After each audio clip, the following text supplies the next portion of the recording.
Hey y'all, this is Billy Ball, senior editor at Cardinal Pine. I want to talk about the big problem with the way Republicans have been talking about crime. This week, before Charlie Kirk's murder in Utah, President Donald Trump and some Republican allies have been making a lot of noise about crime.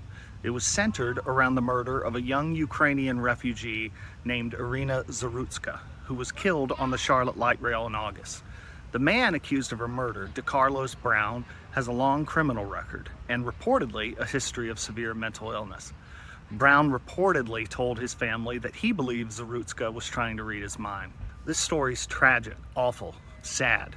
That being said, there are a lot of politics behind some Republican leaders' outrage, even if things like crime and mental illness have nothing to do with what political party you vote for. Let's get some facts about crime straight. According to the nonpartisan Pew Research Center, crime in the U.S., including property crime and violent crime, has plunged since the 1990s. Despite that, more Americans have the perception that crime is a big problem. That's not an act. Right-wing media thrives on the belief that America is a criminal wasteland in need of a Charles Bronson-like figure to come clean it up. Another big problem with the Republican narrative.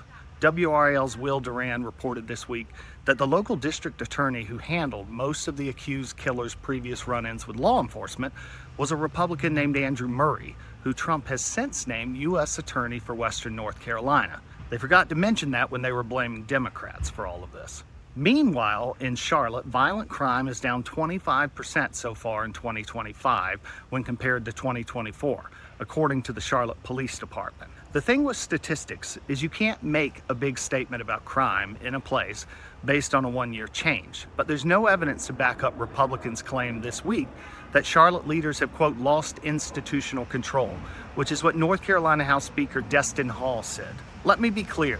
These Republicans, who by and large don't live in or work in Charlotte, aren't worried about making life safer. They're trying to win elections. They are using this tragic story to manipulate Americans, as they've been doing for a long time, into believing that crime is out of control in America and that the fault lies with woke politicians. They're making a meme out of a person's death, which feels like another kind of tragedy in and of itself. None of this is to diminish the circumstances of this young woman's death. It's heartbreaking, especially when you consider that she reportedly fled Ukraine to escape the violence in her home country. It's the worst kind of irony. But Republicans and Trump handpicked this story, not because of what happened, but because its details prop up their political narrative. Their narrative should feel very familiar to us here in the South. Here you have a black man accused of murdering a young white woman. For generations in the South, political propagandists have used the fear of black men terrorizing white women to advance their cause. Murders happen every day in America, every day on this planet. It's a terrible truth. People are capable of doing terrible things. But how come every time right-wing media is buzzing about a murder, it tends to involve an attractive young white victim? It's how they get clicks and views, and it's what politicians use to advance themselves in their cause. But it's not just the fault of right-wing media, if we're being honest. As the nonpartisan Marshall Project reported in 2020, media coverage in the U.S. is far more likely to give detailed, nuanced coverage of the murder of a white person. The location of a murder also plays a big part in coverage. A murder in a minority neighborhood, that'll get a 2-sentence blurb. A murder in a white neighborhood or in a place that's generally seen as nice, shiny, and safe, like Charlotte's new light rail system, is treated as a much bigger deal. I have to point out, too, that the accused killer in Charlotte had a knife.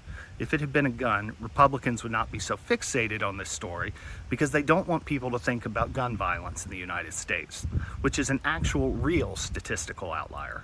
Gun violence is much more of a problem here than in the rest of the world. Here's the point. If you want to understand crime in this country, you have to talk about it in terms of trends. You have to look at the big picture over time, not cherry-pick emotionally wrenching stories and make them political, as Republicans in Raleigh and President Trump are doing right now. Don't fall for it, y'all. Make sure to like and share this video to help people wake up to what's really going on, and follow Cardinal Pine for more North Carolina news.